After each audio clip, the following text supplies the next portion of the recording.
દ્વારા ભગવાન જ્ઞાન આપતા હોય છે. જ્યારે માણસ પુસ્તકો દ્વારા ન મેળવે તો ભગવાન સંજોગો અને ઘટનાઓ દ્વારા શીખવાડી. અને આને ભણાવો જ છે તો કામ કરવું શું? અને એટલા માટે આમ થાય. એટલે ભગવાન આગળ પણ આપણે બોલીએ ત્યારે બહુ વિચારીને બોલીએ. પ્રભુ કરવું તો બહુ છે, પણ આ કામમાંથી ટાઈમ નથી મળતો. મંદિરે આવવું છે, સેવા કરવી છે, સેવા પાઠ કરવા છે, બધા સત્કાર્યમાં ટાઈમ નથી, ફસાયેલો છું જોબમાં. તો ભગવાન તો ભોળા છે, ખરેખર એને એમ થશે કે આ બિચારો જોબમાં ફસાઈ ગયો છે, લાવ છોડાઈ દો, તો સાવ ફ્રી કરી દેશે. એના કરતા પ્રભુને કહો કે મહેનત કરીને આનંદ આવે છે, ઘર બાર ચાલે છે, જ્યારે મોકો મળશે તારી પાસે આવી જશે. એક ભાઈને અમે કાયમ કહેતા કે માળા કર કે ના, ટાઈમ જ નથી, ટાઈમ. એટલામાં પડ્યા તો હાથમાં ફ્રેક્ચર થઈ ગયું. તો ડોક્ટરે એટલો સરસ પાટો બાંધી આપ્યો, અહીંયા આટલું પાછું ગળામાં પેલું લટકતું, આટલી આંગળીઓ ખુલ્લી. મેં કીધું લે ગૌમુખીને હવે ફેરવે રાખ, કોઈ ડિસ્ટર્બ નહીં કરે. આપણે ન કરીએ તો ભગવાન સંજોગો કરીને કરાવે. એટલું સરસ સમજાણે ગૌમુખી ના આમ પ્રોપર પાટો બાંધી. અને એટલા માટે ઠાકોરજી આગળ બોલો ને તો પ્રભુ તો ભોળા છે, એમ થાય કે એ સિરિયસલી લઈ લે તમારી વાત. એમને એમ થાય કે આને મારી પાસે આવું છે ને આ જોબમાં ફસાઈ ગયું છે. અને એટલા માટે પ્રભુ આગળ જયારે વિનંતી કરો ત્યારે વિચારીને કરવી. એમ તો એ અંતર્યામી સમજતા નામ ભાવમ જાનતિ માનસ. ફ્રી થઈને સત્કાર્ય કરીશ એવી રાહ ન જો. માણસ વ્યસ્ત હોય ને ત્યારે જેટલું કામ કરી શકે ને એટલું સાવ ફ્રી હોય ત્યારે નથી કરી શકતો. એટલે તો એમાંથી સમય ગોતી લેવાનો, કાઢી લેવાનો, કરી લેવાનો. અહીંયા જયારે સર્ગ લીલાની વાત આવી 33 અધ્યાયમાં બે પ્રકારની સૃષ્ટિની વાત કરી, બંધ સૃષ્ટિ અને મુક્ત સૃષ્ટિ, દૈવી સર્ગ અને આસુરી સર્ગ. બે પ્રકારનું સર્જન ભગવાને કર્યું છે. એક છે દૈવી સર્ગ, જે સત્કાર્યો ભક્તિ એમાં લાગે. બીજો આસુરી સર્ગ, જે કેવલ સંસાર ચલાવવા માટે જ ભગવાને પ્રગટ કર્યું છે. આ બે પ્રકારની સૃષ્ટિ છે જ. ઘણા લોકોને તમે ગમે તેટલું સમજાવો પણ એને ભગવાન સમજમાં જ ના. એની પાસે દરેક વાતનો એક લોજિક હોય છે. જો ઘણીવાર બુદ્ધિની તીક્ષ્ણતા આપણા અકલ્યાણનું કારણ પણ બની જતું હોય છે. જ્યારે બહુ લોજિકલ તમે થઈ જાઓ ને અને દરેક વસ્તુનો લોજિક ગોતી આવો પછી તમારું કલ્યાણ થવું દુષ્કર થયું. કારણ કે અમુક વસ્તુઓ શ્રદ્ધા રાખીને સ્વીકારવી પડતી હોય છે. અને જ્યારે સ્વીકારો અને માર્ગે ચાલો ત્યારે તમને એનો અનુભવ થતો હોય છે. આ તો કરતા કરતા સમજાય, પણ કોઈ એવી શરત રાખે કે સમજાઈ જાય પછી જ કરું, તો ભગવાન એવો છે ને કે સમજવામાં અનેક જન્મો નીકળી. કરવા લાગશો તો સમજાવવા લાગશો. ભગવાન એ કેવલ જોવાનો ને સાંભળવાનો વિષય નથી, ભગવાન એ સમજવાનો વિષય છે. ભગવાન એક સૂઝ છે જે આપણી અંદર પ્રગટ થાય છે શ્રદ્ધા દ્વારા. અને જ્યારે ભગવત્તાનો અહેસાસ થાય, જો ભગવાન દેખાય ત્યારે જ એને માનો એવી શરત રાખશો તો એની જરૂર જ નથી. ભગવાન નથી દેખાતો તો ભગવત્તાને જોઈને એને માનવાની શરૂઆત કરી. જેમ બપોરના 12 વાગે કોઈ તમને એમ પૂછે શું સૂરજ ઉગી ગયો, ત્યારે તમે કોઈ 1 મિનિટ ઉભા રહો, બારીની બહાર આમ સૂરજ સામે જોઈ પછી સૂરજને દોખો પછી હા ઉગી ગયો છે, પછી એમ કહો ના, ચારે બાજુ એનો પ્રકાશ પથરાયો છે એટલે તમે કહો હા સૂરજ ઉગી ગયો, કારણ એનો પ્રકાશ છે. એ પ્રકાશને જોઈને તમે સૂરજ પર ભરોસો કરો છો તો ભલે ભગવાન ન જુઓ તો વાંધો નહીં, પણ ચારે બાજુ ફેલાયેલી એની ભગવત્તાને જોઈ એ ભગવાન પર ભરોસો કરો. આ કેવી ભગવત્તા વ્યાપેલી છે વિચાર તો કરો. ક્યાં માણસ કઈ રીતે જન્મે છે, કઈ રીતે જીવે છે, કઈ રીતે એની શ્વાસો ચાલે છે. તમે શ્વાસ લો છો, 10 પ્રાણાયામ કરો તો થાકી જાવ છો, અને 60 વર્ષથી શ્વાસ લેતા આવે ક્યારે થાક લાગ્યો? એમ થાય કે આ 60 વર્ષ લાવો ને અડધો કલાક આરામ કરી લો તો કાયમનો આરામ થઈ જાય. આ તો ચાલી રહ્યું છે, જીવાઈ રહ્યું છે, જોવાઈ રહ્યું છે, સંભળાઈ રહ્યું છે. આ બધું તો ભગવાન ચલાવી રહ્યું છે. તો એ કરનારો છે, એ વિવેક, એ સમજો એ વાત. સર્જનમ સર્ગ, બંધ સૃષ્ટિ અને મુક્ત સૃષ્ટિ. વિદુરજી જ્યારે અપમાન કર્યું દુર્યોધને, થયું કે હવે આ દુષ્ટનું અન્ન ખાવું નથી. મહેલ છોડી યમુનાજીના કિનારે કુટિયા બનાવીને રહે. વિદુરજી ને સુલભાજી પ્રભુની ભક્તિ કરે છે. પ્રભુને પધારવાનો સમય થયો છે, કારણ કે પ્રભુ ઈચ્છે છે કે યુદ્ધ ન થાય.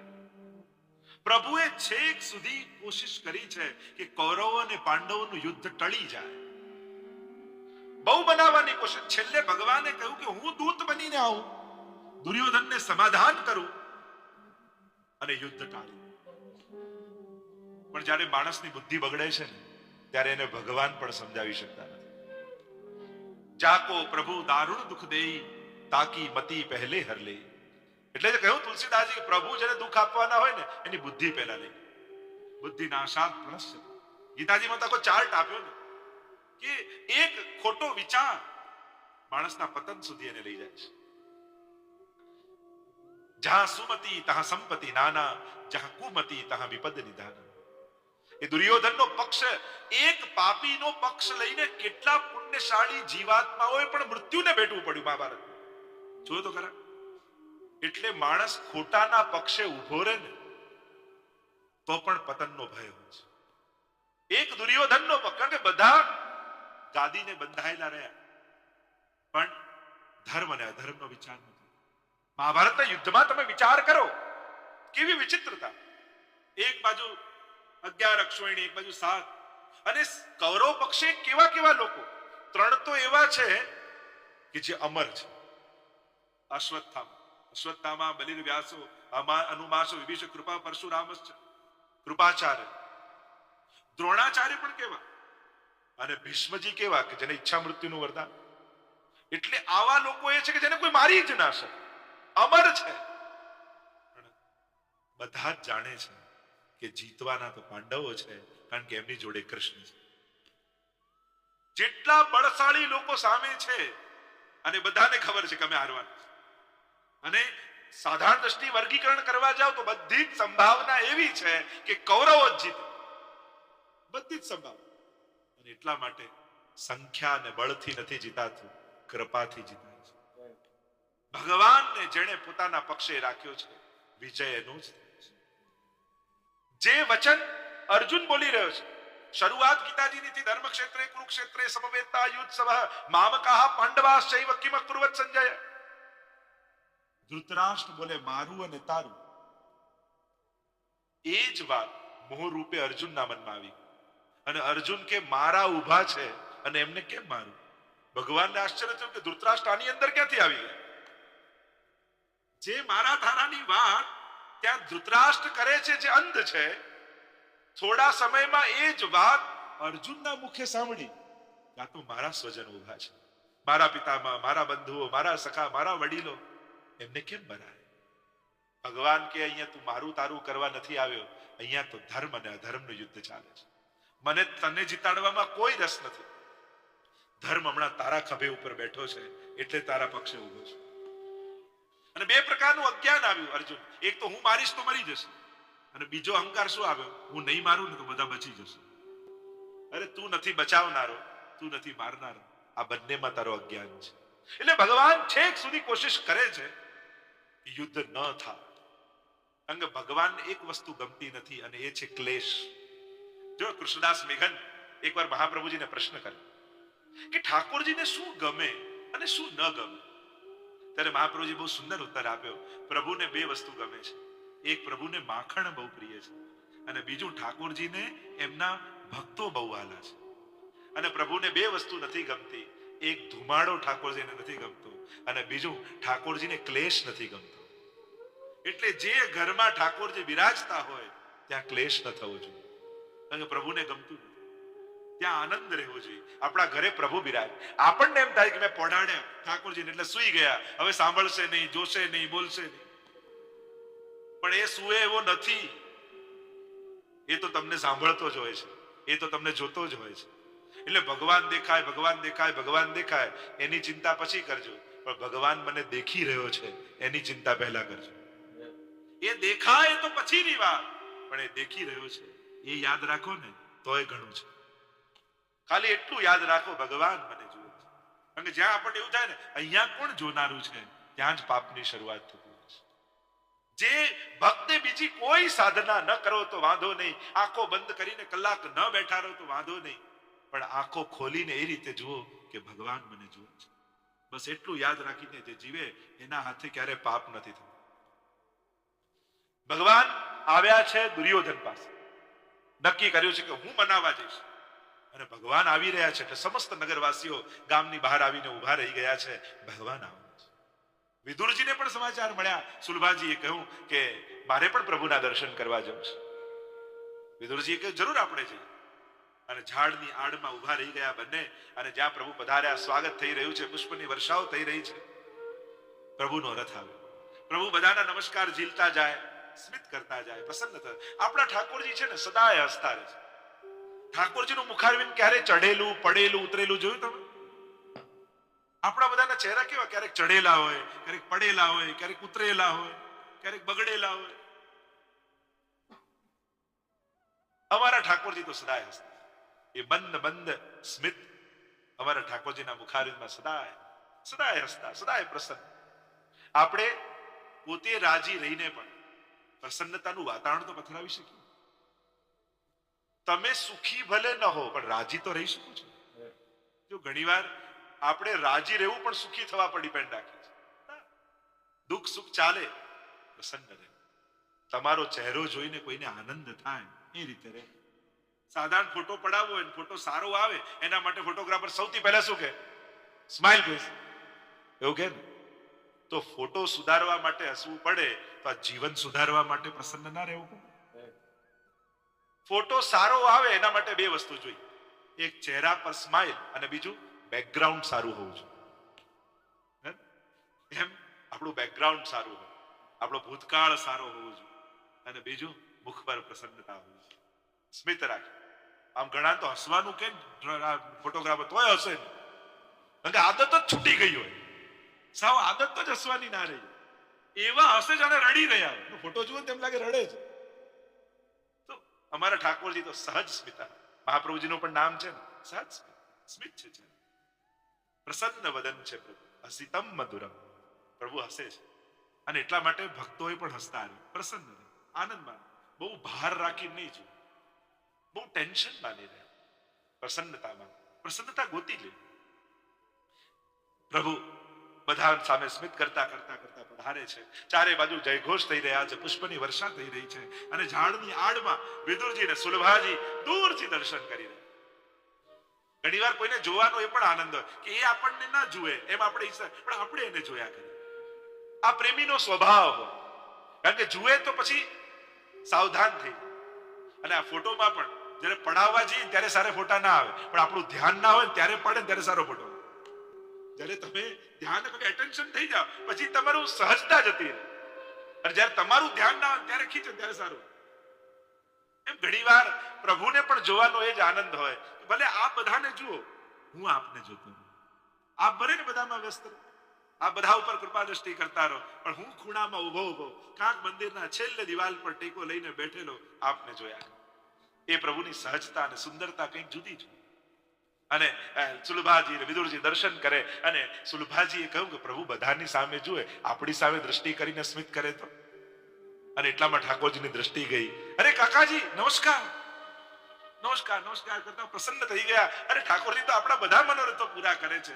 સુલભાજી કે મારા મનમાં તો બીજો મનોરથ આવ્યો. ઠાકોરજી આજે આપણા ઘરે રાજભોગ આરોગ્ય હતો.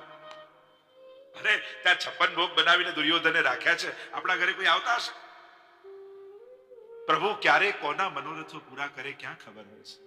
ઠાકોરજીનો રથ તો ચાલ્યો દુર્યોધનને ત્યાં, અને દુર્યોધનની સભામાં પરમાત્મા પોતાના તર્કો આપતા આપતા દુર્યોધનને સમજાવે છે, દુર્યોધન, યુદ્ધથી કોઈનું કલ્યાણ થયું નથી.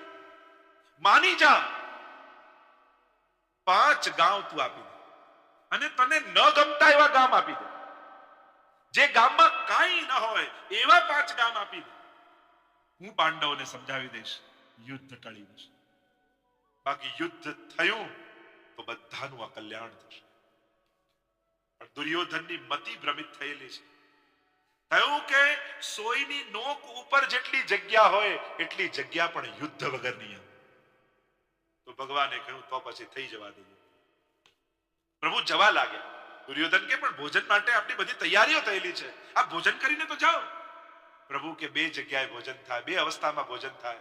કાં તું મારો પ્રિય હોય અને કાં મારે ભોજનનો અભાવ હોય. બંને સંજોગો નથી. આપણે ત્યાં તો મન મિલે ઇષ્ટ મિલે, મિલે ભજન રસ રીત, તાહી કે સંગ કીજીએ ખાન પાન ઓર પી. આપણે ત્યાં તો ક્યાં ખાવું ક્યાં ન ખાવું, ક્યાં, આ બધાના નિયમો આપ્યા છે. એટલે કોઈ એવું નિયમ પાળતું હોય તો એની ટીકા નિંદા નહીં કરવી. ઘણી વાર લોકો અમે કઈ નાના છીએ, અમે કઈ તમે કઈ મોટા છો, અમારે ત્યાં ના ખાવ, આને ત્યાં ના ખાવ. લોકોને બીજાના નિયમો તોડાવવામાં શું મજા આવે મને તો એ જ ખબર નથી. આ કઈ સહેલું છે? બહુ અઘરું છે. તમે જ્યારે ધર્મમાં આગળ વધો છો ને પોતાની જાતને સંયમિત કરો છો કે ના હવે આ જ ખાઈશ, આ રીતે પ્રભુને આ સાધના છે. આ કોઈને નાના મોટું બતાવવા માટે નથી, આ કોઈ ખરાબ ને હું સારો એવું બતાવવા માટે હું શુદ્ર નથી. આ એક સાધના છે. સર્વ વસ્તુ સમર્પણમ, મારા પ્રભુને ધરીને લઈશ. એટલે ક્યારે કોઈએ પણ કોઈના અલૌકિક નિયમોને પોતાના લૌકિક વ્યવહારમાં ખપાવી નહીં લેવું અને પોતાના લૌકિક પ્રસન્નતા માટે કોઈના અલૌકિક નિયમો તોડાવવા નહીં. કે તમે નથી ખાતા, ઠીક છે, તમે ફળ લેશો તો ફળ, તમને જે યોગ્ય લાગે એવું કરજો, પણ મારા માટે તમારો નિયમ તોડતા નહીં. કારણ કે હું તો આવો અઘરો નિયમ નથી પાળી શકતો, પણ તમે કરો છો તો મને તમારા માટે રિસ્પેક્ટ છે. જે આવા નિયમોમાં રહેતું હોય એની નિંદા નહીં કરવી, એનો આદર કરવો. કે આ એક વ્યક્તિ કોઈ સાધના કરી રહ્યું છે, કોઈ ભક્તિ કરી રહ્યું છે, અને એ જ વાત કોઈ વજન ઉતારવા માટે કરે કે હું તો બધું ખાવાનું છોડ્યું, ફ્રૂટ જ ખાઉં છું, તો બહુ હેલ્થ કોન્શિયસ છે, તો હેલ્થ કોન્શિયસ થઈ જાય. અને પેલો ધર્મ માટે કરે તો ઓર્થોડોક્સ થઈ.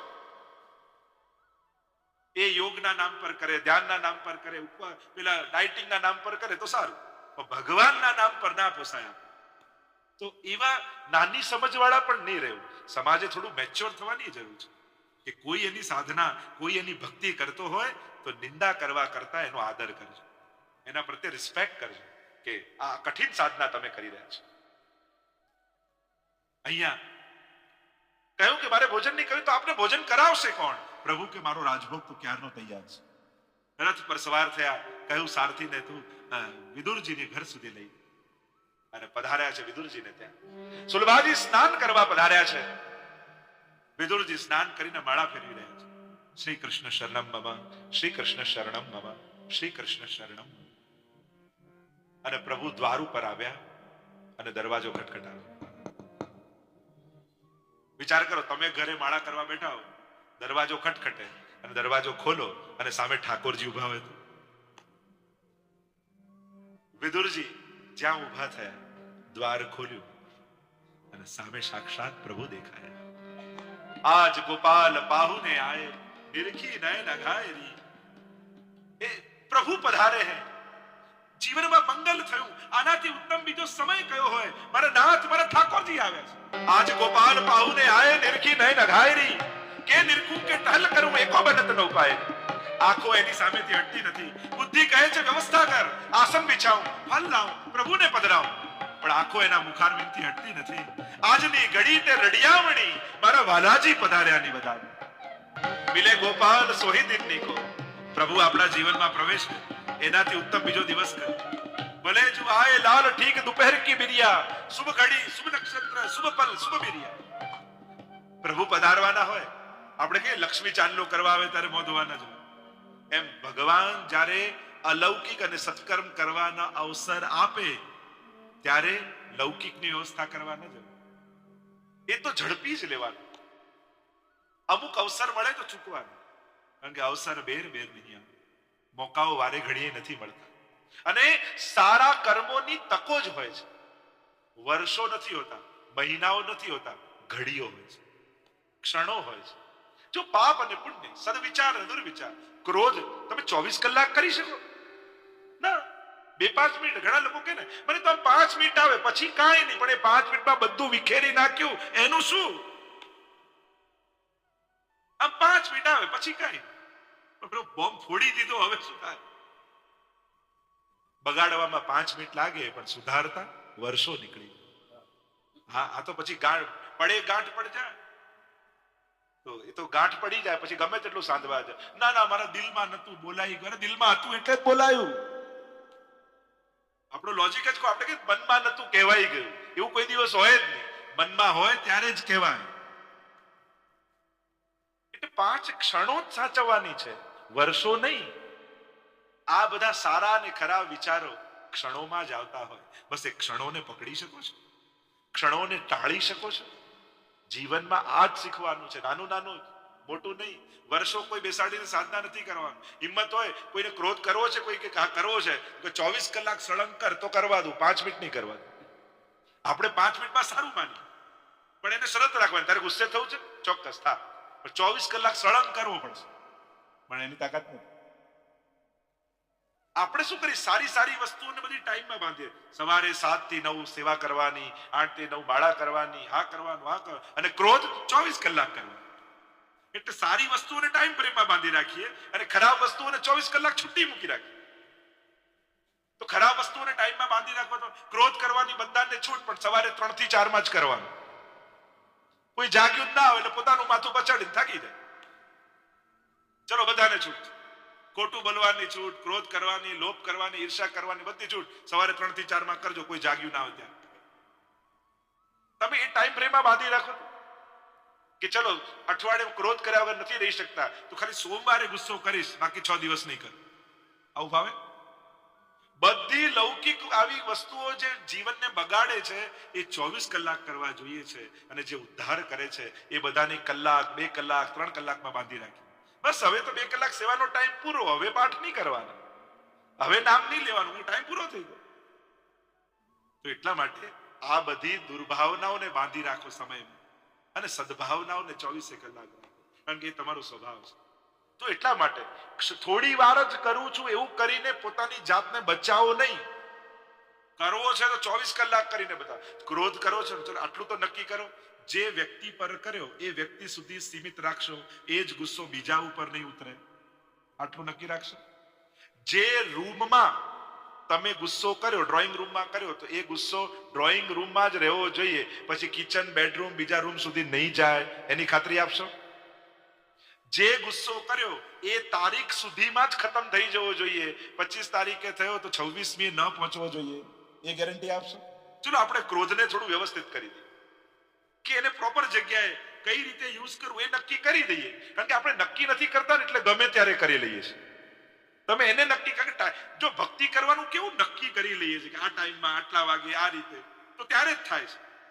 અને જેને છૂટું રાખો ને ગમે ત્યારે આવી, તો લાવ આપણે નક્કી કરી લઈએ ક્રોધ, લોભ, ઈર્ષા ક્યારે ક્યારે અને કઈ રીતે કરવી.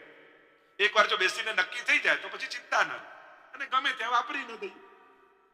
બસ આ નાની નાની વસ્તુઓને, ક્ષણોને સાચવતા શીખી જશો તો જીવન બચી જશે. અને ક્ષણોને ન સાચો, ક્યોંકि લમ્હોને કી ખતા और સદીઓ ને સજા પાય. ઘણી વાર ક્ષણોએ કરેલી ભૂલ વર્ષો સુધી ભોગવવી પડતી હોય છે. એટલે ક્ષણોને સાચો. સુલભાજી અને વિદુરજી જુએ પ્રભુ પધાર્યા છે, પધરાવીને લાવે, પધારો પધારો. પ્રભુ આસન બિછાવ્યું અને પ્રભુને પધરાવ્યા. બંને નીચે બેસી અને આમ હાથ કરી પ્રભુના મુખારવિંદની સામે ટગર ટગર ટગર ટગર જોયું. એક પાપણે બંધ થતી. પ્રભુને થયું કે આજે ઉપવાસનો જ દિવસ લાગે છે. આવ્યો ભોજન કરવાને પૂછતા નથી. અડધો કલાક તો પ્રભુ બેઠા રહ્યા. પછી કહું કાકાજી એક વાત કહું. કહો ને પ્રભુ, અમે તો બેઠા જ છીએ આપની આજ્ઞા પાળવા. કાકાજી બહુ ભૂખ લાગી છે, ભોજન છે? અરે પ્રભુ, આ તો અમારો મનોરથ હતો કે આપ અમારા ઘરે પધારો ને આપ ભોજન આરોગો.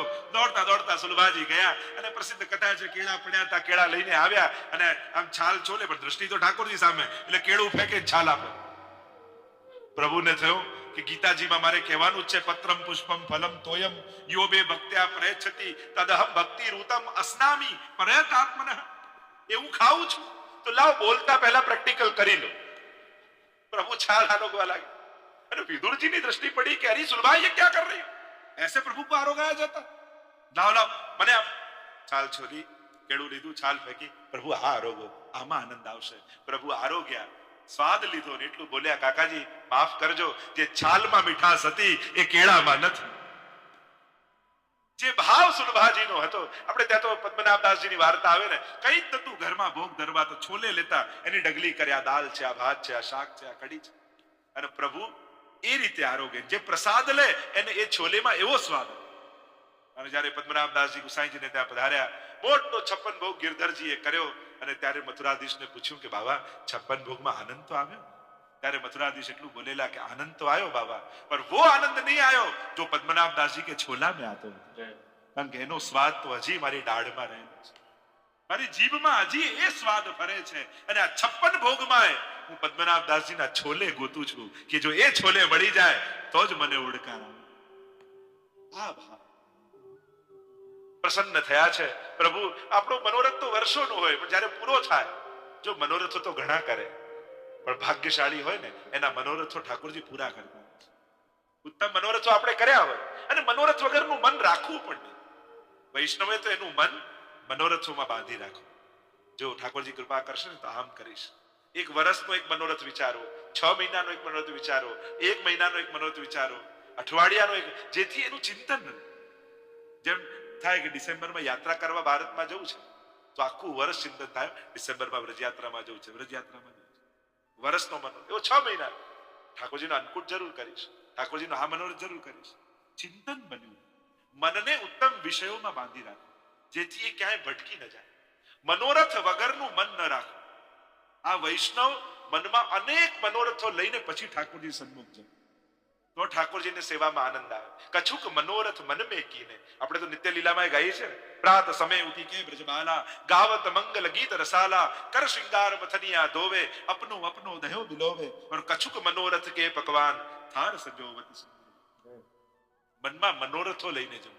ઠાકોરજી પાસે જાઓ ને ત્યારે હીન વાતો યા હીન ભાવના મનમાં લઈને ક્યારે નહીં જવું. ઉત્તમ વિચાર અને ઉત્તમ ભાવો રાખી ઠાકોરજી સન્મુખ જવું. કારણ કે પ્રભુ જો તમારે તમારો મનોરથ પૂરો કરવો હોય ને તો યોગ્ય સમય કયો? જ્યારે તમારું શરીર સેવામાં હોય, તમે ઠાકોરજી માટે, હરિગુરુ વૈષ્ણવની સેવા માટે દોડતા હો અને એ સમયે મનમાં જે મનોરથ વિચારો ને એ બીજ બની જાય અને એ સમયે વિચારેલો મનોરથ ઠાકોરજી ચોક્કસ પૂરો કરે છે. સેવા સમયમાં જે મનોરથ મનમાં કરો એ ચોક્કસ તમે કરી જોજો પ્રયોગ. જ્યારે તમે ભગવત સેવામાં છો અને ત્યારે મનમાં જે વિચાર કરો છો એ લૌકિક હોય કે અલૌકિક એ પૂરો ચોક્કસ થાય છે. કારણ કે તમારી ભાવની ભૂમિમાં ઠાકોરજી વાવી દે છે. અને એટલે પ્રભુ સન્મુખ જાઓ ને ત્યારે હું હીન છું, અધમ છું, ખરાબ છું, પાપી, આવા હીન વિચારો લઈને પણ નહીં જાઓ. મારાથી ભક્તિ થતી નથી, આ નથી થતું, પેલું નથી, આવું નહીં વિચાર. મારે શું કરવું છે એવા વિચાર સાથે ઠાકોરજી સામે જાઓ. પ્રભુ કૃપા થશે ને તો ઠાકોરજી પધરાવા છે, આવા મનોરથ કરવા છે, આવા ઉત્સવ હવેલીમાં કથા કરવી, આવા મનમાં ભલે તમારું સામર્થ્ય ન હોય, થિંક બિગ, ઊંચું વિચાર, કૂદકો મારો, ભલે કલ્પના કરો પણ ઊંચા વિચારો મનમાં રાખીને જાઓ. ભલે હમણાં સામર્થ્યનો વિચાર ન કરો ઠાકોરજી, કારણ કે પ્રભુને સામર્થ્ય બદલતા જરાય વાર લાગતી નથી. ભગવાનને તમારા સંજોગો બદલાવતા જરાય વાર લાગતી નથી. એટલે સંજોગોને વિચાર કરી ઊંચા વિચાર નહીં કરવા એવું પણ ન રાખો. ઠાકોરજી સામે છો ત્યારે ઉત્તમ વિચાર, મોટું વિચાર, તમારા કલ્યાણનો વિચાર ઠાકોરજી ચોક્કસ પૂરું કરશે. અહીંયા મનોરથ પૂરો કર્યો છે ઠાકોરજી, વિદુરજીનો પ્રસન્ન થયા છે.